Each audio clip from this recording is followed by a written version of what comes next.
What's up, Vet TV? I am here with Air Force Staff Sergeant, current reservist Shawn White, who also works here with us at Vet TV. We are celebrating veteran creatives for this Veterans Day. Shawn, can you tell us more about yourself? Yeah, so a little bit about me.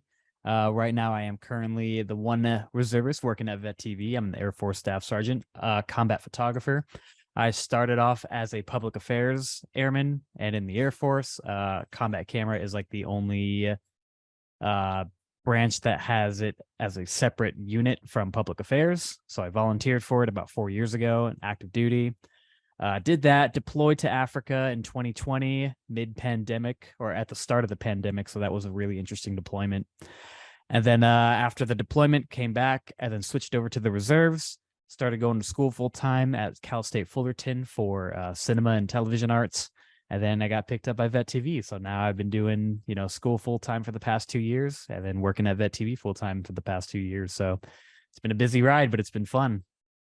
For everybody who's watching right now, if you're looking at Shawn's handsome mug, he is older than he looks. He's actually in his early 30s, even though he probably looks like mid to early 20s. We want to make sure that everyone who is watching has a chance to learn from you so they can get to where you're at in life, as a veteran, as a creative, quicker. What would you say is the biggest mistake? The biggest mistake? What's the biggest time waster you did in life that prevented you from getting to where you're at now? Oh man. So I don't want to say that I wasted time because everything in life is kind of like a learning experience. I did go straight from high school to community college. I had known that I'd always wanted to go join the Air Force, Mm. but my mom was kind of like the one that was like, "No, you're gonna join the Air Force. You can do it." And then like me being stubborn and being like a little like 18-year-old kid, I'm like, "I don't want to do that. I want to make my own way." So Why? Why? Why? I don't know. I thought that I could like move on and like Yeah. prove that I could do it without the Air Force because like I grew up really, really like impoverished and really poor. And I Mhm. was like, no, no, no, I'm gonna make my own way, gonna go to community college on financial aid. Did 4 years of that because I just skipped around on a bunch of degrees, got my associate's degree in video game production. That Mhm. went nowhere. And then 2 years after that, 2 or 3 years after that, I kind of was like floating around from like minimum wage job to minimum wage job until I finally decided, like, yeah, okay, I'll join the Air Force. So I joined a little bit later at 24. And I felt like that if I would have made that decision a lot sooner in my life, because I think I tried going to a recruiter at like 21, but Mm. I was actually underweight. I was too skinny to join. I was 110 pounds at 5'9". I felt like if I would have joined at a lot earlier stage in my life, I would have been a lot farther ahead. Um, but not to say that I'm not where I want to be. But I mean, again, I look at life like it's all learning experiences, and I'm glad that I kind of went that way. But I could have been a little bit more, I feel like a little bit more successful, kind of realizing that I wasn't really going anywhere early on in life with living in, the ghetto, living in trying to get my associate's degree. Then I went to a full-time university for 1 semester. I hated it, Yeah. racked up like 6 grand in college student loans. And I was like, this isn't for me, man. And I should have just joined right then and there. You went to school for video game production, and now you are also in school. What's your current major? So I am going for my bachelor's degree in cinema and television arts. So kind of just along the lines of working at Vet TV, being in cinema. You've always kind of been in the creative space, it seems like. Is there a specific emotion that you feel like drives you to deliver your best work? Freedom. No, but like freedom, really, really. It's kind of like I've always been like, even when I worked at the Alamo Draft House, which was it's a movie theater slash bar in Texas. Mhm. And that's where I came to learn that I loved film and movies, which is why I'm here at Vet TV right now. But even when I was a bartender, I was like, hey, can I like, we had like seasonal drafts on rotation. So I was like, hey, Mhm. can I make like ads for this? They're like, yeah, sure, why not? So I would go into Photoshop and I would just Photoshop things. And it was just so much fun to just have that freedom to just kind of express myself. And same thing with here at Vet TV. It's kind of like whenever, you know, the the marketing or like the heads are kind of like off the reins and said, hey, here you go, guys, you do your thing. We're able to kind of just, I want to make the things that I want to make. And I felt like that has just knowing that I have that creative freedom helps me Mm, so much. And it makes me create the things that I want to create. mm. And it makes me want to put my personal stamp on it. Cause it's just like, I don't want things going out that have my face, my voice, my image, my brand on it that I can't just have 100%, maybe not 100% control over, but like I want to know that it's up to my standard and I hold myself to a really high standard. So just being able to create in a positive, happy, and fun, creative environment is really huge for me. With a younger version of you, you joined at 24. Would the 24-year-old version of you be surprised with where you're at today as somebody who's in the reserves, kind of a veteran? Like you're kind of in and out of the military once you've served active duty and then become a reservist afterwards. Like, would you be surprised with where you're at today?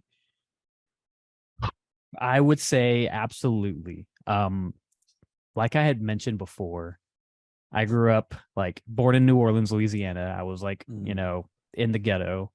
My dad got a job at Compaq, and then in Austin, Texas. We moved there when I was like 9, and then from like 9 to 11, we lived middle class, which was like, whoa, this is cool. And then mm, right after that, the company went bankrupt. My dad went, super poor. We moved to San Antonio, lived in a house with like me, my 4 brothers, my dad, my mom, my aunt, my cousin, my grandma, my uncle, and like a 3-bedroom house without air conditioning in Texas. If anyone knows what that's like, it's disgusting. yeah. So from there, my dad left, and then it was just kind of like I grew up just.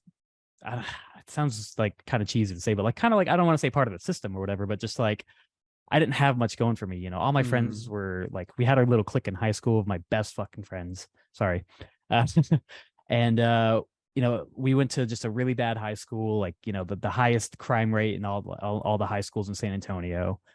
And I kind of just I knew that I was working at 16, minimum wage, just, skating rink, SeaWorld, GameStop, all these other places where I knew I wasn't going anywhere.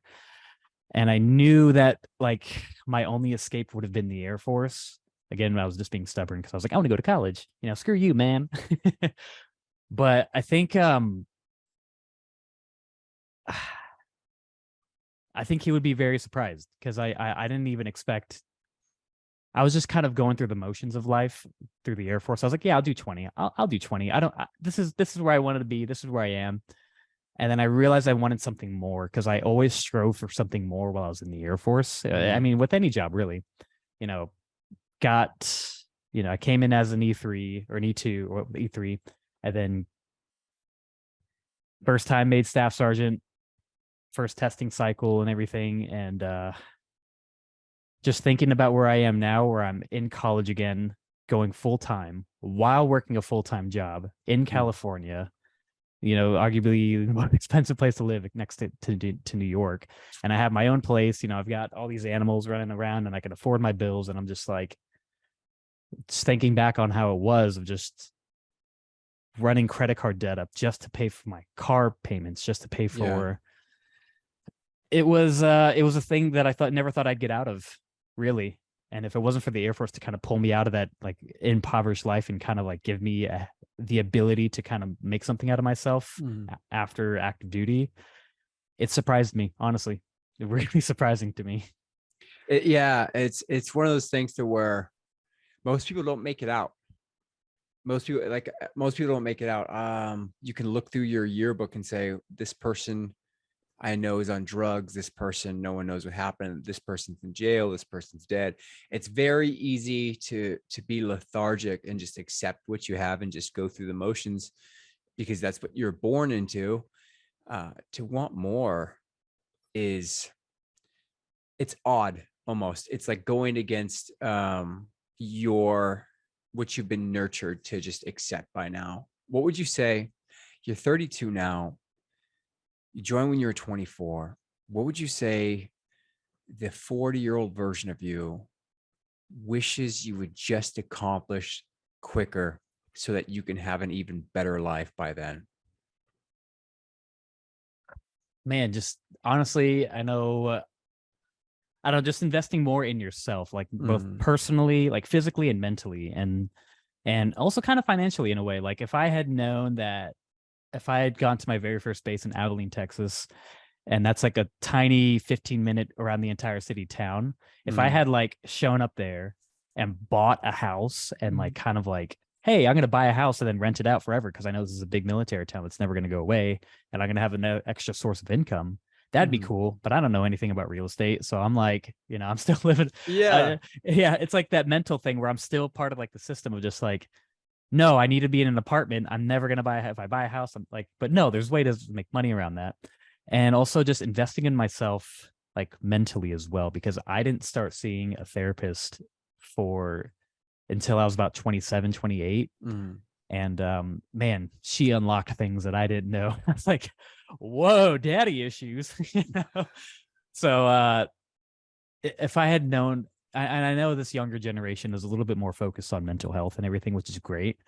But if I had known that sooner, if I had known that physical, taking care of yourself physically, which I'm doing now, I've been working out since like maybe like 8, 9 years now, Mm. maybe even longer than that. But if I had, that's why I'm actively taking those steps now to just kind of like prepare myself for the future, getting my bachelor's degree so I can always have a little piece of paper, a little title on my thing that says, hey, Mm. like I'm eligible for any, like all this. It unlocks a lot more jobs nowadays. And yeah. I see people like yourself who grew up in those surroundings, and it's just like it's almost like, and I'm not saying you in particular, but for the most part, people I meet just weren't raised. Almost, it seems like you weren't given the same information, same opportunities, or taught about things like that as somebody who, because I don't know about you, you have daddy issues. I didn't really have a dad. Maybe same thing, to where it's like no one told you, hey, if you don't take care of, if you don't lift weights, you're going to age a lot differently than someone who did. If you don't understand economics, you're going to be financially irresponsible compared to somebody who learned about it. So for somebody like you, it's like you had to learn a lot of these things the hard way, or if you didn't learn them the hard way, you had to learn them when you wish somebody would have just taught you or given you the keys to the castle and just said, this is the answer that you need before you even ask the question. So for everyone who's watching who can relate to you, who maybe wants to get into the creative space after leaving the military or while still in the military, what is the biggest piece of advice that you would give them to do while they're still in, While they're still in, or they just got out? Yeah. yeah, if so, I didn't decide that I wanted to pursue the film industry until about 2019, and that's when I moved here to California, and I was about, a year into being stationed up in Riverside at March Air Reserve Base. Mhm. And I kind of decided like, man, I really like, this is like, I'm passionate about this and I really want to pursue it. And while I was in, I was actively messaging schools, looking up school programs, because whenever you're working 9 to 5, you're just like, you're focused in your job, whatever it may be, welding, like fast food, whatever. And you're so dialed into that when you get home, you're just like, that's it. I just want to go home and just do my thing. Mm. But like you, I took active steps to learn, like watching YouTube videos. I took steps to say, hey, I'm fucking tired, but this is what I want to do. I'm passionate about this. Yeah. So I would watch YouTube videos on script writing. I would watch, videos on cinematography. I would take time, because if you didn't know, like public affairs, or like I start off as a broadcast journalist technically. Mhm. So they taught me how to like work at an AFN station overseas, if I ever got stationed overseas, and shoot video. And Yeah. I took it upon myself when I was when I was stationed at Dyess Air Force Base to learn photography, because I was like, look, I'm surrounded by all these photographers. Like it's a shop where there's a video side and the photo side, and we all stick to our lane. But I was working with a volunteer group called Dyess We Care Team, and I went to the volunteer events, and I was like, you know what, I'm going to take my camera there, and I want to learn photography. So I already had the foundation from videography, because it's all kind of the same, composition, blah blah blah. and I taught myself photography, and I would take all the photos that I went to my shop, and I would say, hey, can you tell me what is wrong with this photo or what I need to Mm. do better? So I surrounded myself with people who are in the same creative field, and I surrounded myself with people who could teach me things. And I don't want to say I'm self-taught, but like in a way I'm a little self-taught because I took Mhm. initiative to go out on my own and take photos. And so much that in 2020 I got the Reserve Photographer of the Year, which is like, bro, I'm not even like, what? How did that happen? Must have been a Yeah. slow year. It seems like a lot of younger people don't understand the idea of initiative. So there's this whole thing going around like Google it. You'll hear this. People will ask questions. It's where you could just Google it. You could search it. You could figure out yourself. So it seems like what separates a lot of people who wanted to make it out of the lower class is simply initiative. So that's what you came to the military with, in my mind, is here's somebody who pulled themselves up, for lack of a better term, by their bootstraps and made it to a point to where it's like, hell, I took initiative to get out of here. Now I know how to take initiative to get out of here and move up and move up and move up. What would you say your biggest pet peeve is then when you're dealing with the younger generation of military or people that you're working with? Would you say they don't have initiative? Would you say they don't ask questions? Would you say they don't take feedback? What's a huge pet peeve of yours, or what's something that you notice? Well, in my unit, I've been very fortunate because like in the reserve unit at the 4th Combat Camera, we're like very much a big family, and a lot of the people that are in there are like 15, 10, 15-year people that have been there in there because it's such a great unit. But like what I notice is that there's a lot of people that kind of in the military, they'll stay in their lane, like kind of like that. It's weird to be like, E4, stay in your lane, just being like, I'm gonna do my job, that's it. If you need Mm, me, I'm just gonna kind of like, I'm gonna skating. I'm gonna go do my own thing until someone needs me. And if you really want to be better at something, it's all about, if you don't have the time during the day, I get it.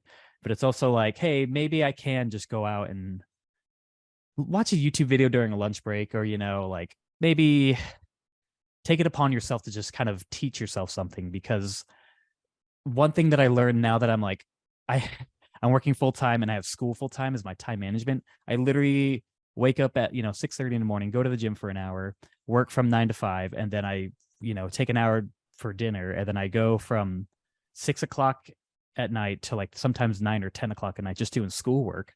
So mm, there's not a second of my day that I'm not being productive and I'm not like doing something that's going to make myself set myself up for the future. But I mean, it is, some days I'm just like, I just want to blow my brains out because this sucks. Like, all I want to do is just play games with my boys.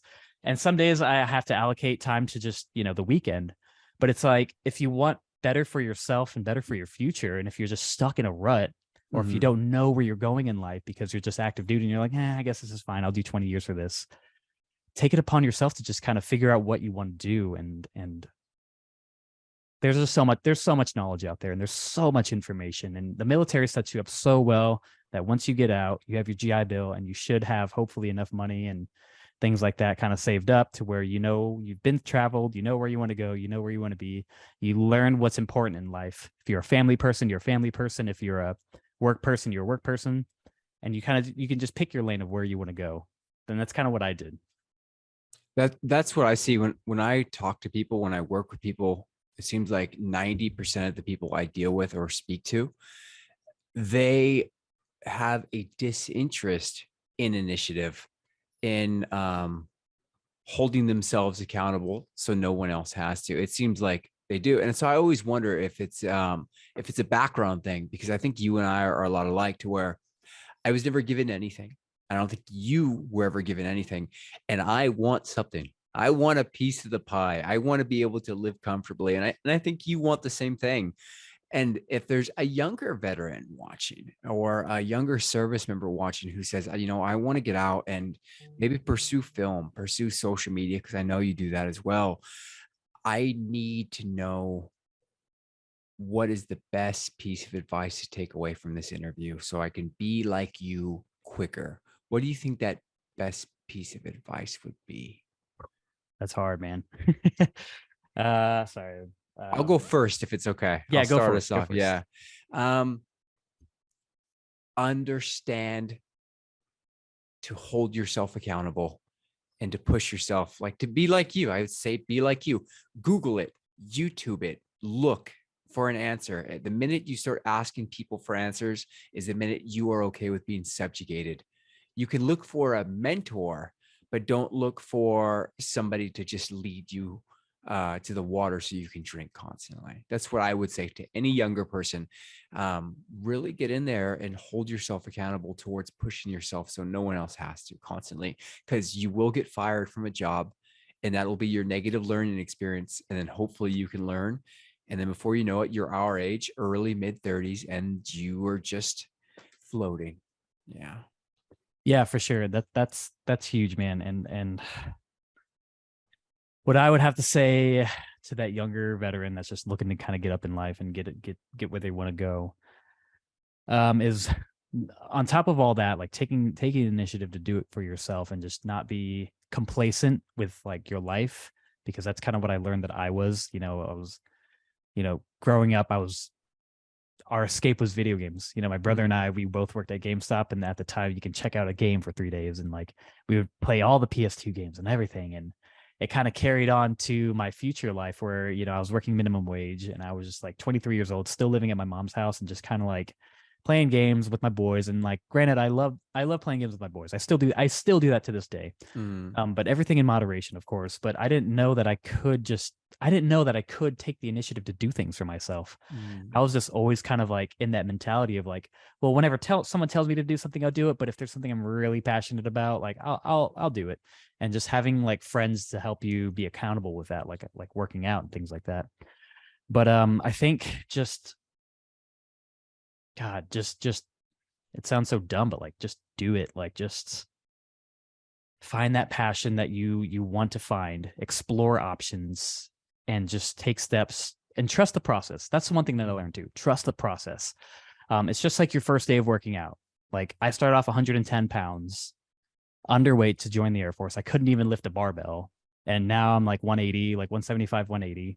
And same thing creatively. I can pick out the first photo that I ever took and be like, wow, it's dog water. And if I was like discouraged by all my friends that said, these are some dog water photos, man, like hot dog water.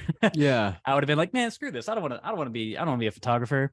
But here I am just like, okay, wow, I suck at this, but hey, I guess I'll just go to the next event and just take another photo. And I did that over and over and over again for the next 2 years. And all of a sudden, 4 years later, I went from being a broadcast journalist at Dyess Air Force Base to having a package that's great enough to be considered because I volunteered for Combat Camera. And they're like, hey, we saw your work, we saw your photos, we saw your videos, we want you part of the team, because with ComCam in the Air Force, it's a selective process.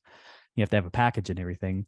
And from there, that's when my life like really took off, because I was like, I was in Combat Camera. That's where I wanted to be. And I traveled the world because, in ComCam, you're just TDY all the time. I was starting to make really good money because of that sweet Air Force per diem, and I trusted the process, Same thing with this. I got out of active duty and it was super scary because I was like, dude, this is my security. This is my blanket. And it was mid-pandemic and I was scared. I'm not going to lie. I was freaked out. And when I got out of active, the university, Cal State that I went to, they were like, yeah, no, we're not going to, they pretty much ignored me. And then I was like, damn it, dude. Like, I don't know what I'm going to do now. I just got out of active duty. I'm a reservist. I don't have like the GI Bill. I was going to depend on that. I can't really find a job right now because it's pandemic. And I joined American Corporate Partnership. It's like a volunteer thing. And I got a mentor. And he was like a producer at NBC. Then he was like, what you need to do is you need to write a letter to Cal State Fullerton saying that, I want to get in, and the vet center kind of failed me on this. And I was really uncomfortable with it because I'm not the guy of confrontation. And I'm like, oh, okay, I guess I'll write the letter. And I did it. And they like, we're so sorry. We're going to get you in the semester right now. And they did, with like 2 weeks left of enrollment. And they got me 4 classes and I went to school full time. And I went through that first semester and I was like, this is cool. Next semester, I went through that next semester. And then that's when, Vet TV hit me up and they were like, hey, you want to come work for us? And I was like, absolutely. So it's all about trusting the process of just kind of like, just buckle down, head forward and just do as much as you can with the time that you're given on this earth, because it's so short. It is so short, especially Yeah. the older you get. I hope that helps somebody out here. Huge shout out to everybody who's watching right now. This is Shawn White. Make sure you follow him on all of his social media platforms. Veteran Storytellers. We'll catch you next time. See you guys. Thank you. Okay, cool, man. Cool. Appreciate it. Smart.